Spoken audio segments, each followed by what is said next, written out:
Vande Mataram, dear students. Today we will see the second part of Unit 5 of English subject of Standard 7th. And the second part is the continuity of Part 1 video. तो बच्चों अपने इस video में क्या करेंगे? अपने इस video में यूनिट 5 के पार्ट 1 को कंटिन्यू करेंगे. इससे पहले के वीडियो में अपने स्टोरी को बीच में छोड़ दिया था ना, तो उसको अब इस वीडियो में कंटिन्यू करेंगे. Okay, so shall we start? Okay. It was many months before my next visit to his shop. This time it appeared to be his elder brother handling a piece of leather. तो अब मैं उन आखिरी बार जब visit करने गया तो उससे थोड़े मंथ्स पहले की बात है. तो इस बार जब मैं गया तो उनके बड़े भाई थे और हाथ में लेदर लेके खड़े थे, लेदर का टुकड़ा लेकर खड़े थे. Well, Mr. Gessler, I said, how are you? He came close and peered at me. I am pretty well, he said slowly, but my elder brother is dead. फिर क्या हुआ कि मैंने उनको जाके पूछा कि अच्छा तो मिस्टर गेस्लर आप कैसे हो. तो वो मेरे पास आए और उन्होंने मुझे बताया कि मैं अच्छा हूँ. और फिर धीरे से बोले कि पर मेरे बड़े भैया अब नहीं रहे. And I saw that it was indeed himself, but how aged and wan, and never before had I heard him mention his brother. Much shocked, I murmur, oh, I am sorry. फिर क्या कह रहे हैं कि अब वो बहुत ही बूढ़े लगने लगे थे, बड़ी उम्र के लगने लगे थे. और इस बार उन्होंने अपने बड़े भाई के लिए भी बोला. इससे पहले कभी भी उन्होंने मेंशन नहीं किया था अपने भाई के लिए और वो बहुत शॉक में थे. फिर मैंने धीरे से कहा कि oh I'm sorry. Yes, he answered, he was a good man. He made a good boot, but he is dead. And he touched the top of his head when the hair had suddenly gone as thin as it had been on that of his poor brother to indicate, I suppose, the cause of his death. तो क्या कह रहे हैं कि हाँ वो बहुत अच्छे इंसान थे, वो बहुत बढ़िया बढ़िया बूट बनाते थे, पर अब वो मर चुके हैं. और उनके बाल कैसे हो गए थे? अचानक से बहुत पतले हो गए थे. और उनके बेचारे भाई यानी कि मैं उनकी मौत का कारण बन चुका हूँ. Do you want any boots? And he held up the leather in his hand. It's a beautiful piece. फिर उन्होंने पूछा कि आपको कोई बूट चाहिए? फिर उनके हाथ में जो लेदर का टुकड़ा था वो मुझे दिखाया और कहा कि ये बहुत ही बढ़िया पीस है. अब आगे देखते हैं. I ordered several pairs. It was very long before they came, but they were better than ever. One simply could not wear them out, and soon after that I went abroad. फिर मैंने थोड़े boot के order दे दिया वहाँ पे और बहुत देर नहीं हुई थी, पर वापस जल्दी उन्होंने मुझे वापस दे दिए बूट और बनाकर. और वो पहले से भी बहुत ज़्यादा अच्छे थे और कोई भी ऐसे बूट को तो पहनकर ऐसे ही बाहर नहीं जा सकता वैसे थे. और फिर उसके बाद में कहाँ एब्रोड चला गया. It was over a year before I was again in London. तो 1 साल की पहले की बात है जब मैं लंदन में था. And the first shop I went to was my old friends. तो पहली दुकान जहाँ पे मैं गया था वो मेरे पुराने दोस्त की थी. I had left a man of 60. I came back to one of the 75, pinched and worn, who genuinely this time did not at first know me. फिर क्या हुआ कि मैं उस इंसान को 60 की उम्र में छोड़ के गया था और जब मैं वापस आया तो वो 75 का था. और इस बार तो उन्होंने मुझे पहली बार में पहचाना ही नहीं था कि मैं कौन हूँ. Do you want any boots? He said. I can make them quickly. It is a slack time. तो अब क्या कह रहे हैं कि I can make them quickly. It is a slack time. तो वो पूछ रहे हैं क्या आपको कोई बूट चाहिए, मैं आपको जल्दी बना दूंगा, क्योंकि ये कैसा टाइम है, स्लैक टाइम, यानी ये मंदी का टाइम है। I answered, please, please, I want boots all around every kind. फिर मैंने जवाब दिया कि हाँ ज़रूर, यहाँ पे जितने दिख रहे उतने सारे हर प्रकार के मुझे बना के दो। I had given those boots up when one evening they came. One by one I tried them on. In shape and fit, in finish and quality of leather, they were the best he had ever made. फिर मैं वापस आया एक शाम को उन सबको लेने के लिए और हर एक बूट मैंने ट्राई की। वो हर तरह से शेप में भी फिट हो रहे थे, फिनिशिंग बहुत अच्छी थी, क्वालिटी लेदर की बहुत अच्छी थी, सबसे बेस्ट बूट थे वो सारे। I flew downstairs, wrote a check and posted it at once with my own hand. फिर मैं सीढ़ियों से नीचे उतरा और एक चेक लिखा और उसको फिर वापस मैंने मेरे हाथों से क्या किया, हाथों से पोस्ट कर दिया। A week later, passing the little street, I thought I would go in and tell him how splendidly the new boots fitted me.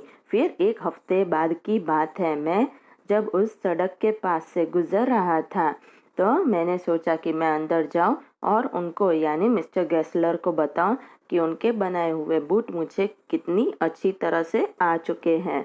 But when I came to the where his shop had been, his name was gone. पर मैं जब उस जगह पहुंचा जहाँ पे उनकी दुकान थी तो देखा कि उनका नाम तो मिट चुका था, उनका नाम नहीं था। I went in very much disturbed. In the shop there was a young man with an English face. फिर मैं बहुत ही सोच में पड़ गया और सोचते सोचते अंदर गया और जैसे अंदर गया तो शॉप के अंदर मैंने एक यंग मैन को देखा जिनका फेस अंग्रेजों की तरह दिख रहा था। Mister Gessler in, I said. मैंने उनको पूछा क्या मिस्टर गैसलर अंदर है? No sir, he said. No but we can attend to anything with pleasure, we have taken the shop over. फिर उस इंसान ने मुझे कहा नहीं सर, पर आपको जो चाहिए वो हम खुशी से आपको अटेंड करेंगे और देने की ट्राई करेंगे, और हम लोगों ने उनकी दुकान ले ली है। फिर yes yes I said, but mister Gessler, he answered, dead. फिर मैंने कहा हाँ हाँ पर मिस्टर गैसलर, तो उन्होंने कहा कि ओ वो तो मर चुके हैं, he is dead. Dad, but I only received this boots from him last Wednesday week. तो फिर मैं अचंभे में आया और उनको कहा कि मर चुके, पर ये बूट तो मैंने उनको पिछले हफ्ते में बुधवार को ही लिए थे उनके पास से। देखो ये है ना बोर्ड, ये बोर्ड में देखो नाम दूसरा आ गया है, ये अंग्रेज जैसा दिखता हुआ इंसान है, ये वो ऑदर है और यहाँ पे बूट्स भी अलग आ गए हैं, है ना। हाँ, he said, poor old man starved himself, slow starvation the doctor called it. You see, he went to work in such a way. तो फिर उन्होंने उस इंसान ने कहा कि बेचारे गरीब बूढ़े इंसान वो भूख के मारे मर चुके, भूखे थे और डॉक्टर ने उनको कहा था कि उनको धीरे धीरे से वो भूख के कारण स्टार्वेशन हो रहा था और देखो वो कैसे काम कर रहे थे ऐसे में भी। Would keep the shop on, wouldn't have a soul touched his boots except himself. When he got an order, it took him such a time. People won't wait. He lost everybody. And he had sit going on and on. फिर क्या हुआ कि उन्होंने दुकान कैसे रखी थी, उनके बूट को वो सिर्फ अकेले ही छूते थे, बाकी किसी को छूने नहीं देते थे। और जब उनको ऑर्डर मिला तो उनके पास टाइम ही नहीं था, वो बूट्स ने बहुत ज़्यादा टाइम ले लिया था। इंसान कैसे होते हैं कि थोड़ा वेट भी नहीं कर सकते। उन्होंने सब कुछ खो दिया और वो वहाँ पे बैठे बैठे काम ही करते रहे तो भी। I will say that for him, not a man in London made a better boot, but look at the competition. He never advertised, would have the best leather too, and do it all himself. Well, there it is. What could you expect with his ideas? फिर मैंने कहा कि पर London में कोई भी इंसान उनसे बेहतर बूट नहीं बना पाएंगे। फिर उस इंसान ने कहा कि पर कंपटीशन तो देखो, उन्होंने कभी एडवर्टाइजमेंट भी नहीं की थी, उनके पास सबसे बढ़िया लेदर था, पर तो भी उन्होंने कभी नहीं की थी एडवर्टाइजमेंट। और उससे क्या होता, उनके आइडिया सोच तो देखो। बट स्टारवेशन, पर फिर भूख के मारे हुआ। That may be a bit flowery, as the saying is, but I know myself he was sitting over his boots day and night to the very last you see. I used to. फिर उन्होंने कहा कि बहुत पर अच्छा, थोड़ी अच्छे की बात यह है कि वो मुझे जब तक मालूम है वो उनके बूट पे पूरा दिन रात मेहनत कर रहे थे, जब तक मैंने उनको आखिरी बार जब देखा था तब तक। And I use to watch him, और मैं उनको देख रहा था। Never gave himself time to eat, never had a penny in the house. उन्होंने खाना खाने के लिए टाइम ही नहीं निकाला था कभी, और उनके घर में 1 रुपया भी नहीं था। All went in rent and leather, सारे रुपए जो वो कमाते थे वो घर में भाड़े में चले जाते थे, रेंट में, और जो लेदर वो खरीदते थे उसमें चले जाते थे। How he lived so long I don't know, वो इतना ज़्यादा कैसे रहे होंगे वो मुझे नहीं पता है। He regularly let his fire go out. He was a character, but he made good boots. Yes, I said he made good boots. फिर वो इंसान ने कहा कि वो इतना ज़्यादा टाइम कैसे रहे होंगे मुझे नहीं पता, पर उन्होंने उनकी आग थी वो आगे, late his fire go out, उनकी आग को बाहर जाने दिया, भूख की आग को। और वो ऐसे इंसान थे, पर वो बहुत बढ़िया बूट बनाते थे।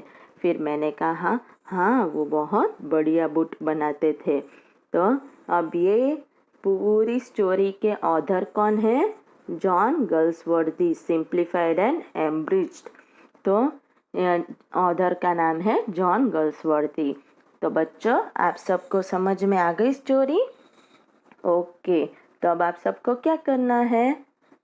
आप सबको न्यू एंड डिफ़िकल्ट वर्ड्स हो वो डिक्शनरी में से ढूंढने हैं और एक्स्ट्रा रफ नोटबुक में लिखने हैं, और इस स्टोरी को रिसाइट करना है। ओके, वंदे मातरम।